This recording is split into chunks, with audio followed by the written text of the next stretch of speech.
এই হচ্ছে আমাদের গ্রামের রাস্তা, আর এটা হচ্ছে আমাদের বন।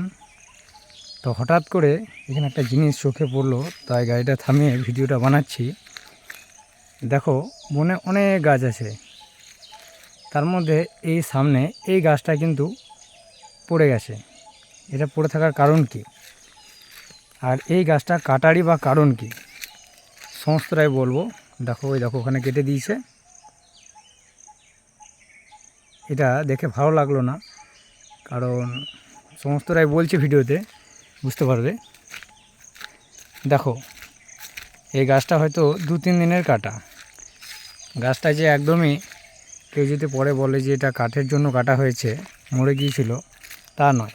এই দেখো, এই দেখো কচি মানে এই যে টাটকা পাতা, আর এগুলো কচি পাতা ছিল, এই জন্য একদম শুকিয়ে গেছে।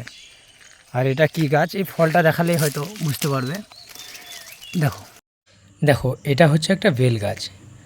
আর বেল গাছের কাঠ সাধারণত তাদেরই লাগে যারা যজ্ঞ করে। তবে ইদানিং তারাপীঠ থেকে কিছু লোক আসছে, প্রায়ই বেল পাতা পেড়ে নিয়ে যায়।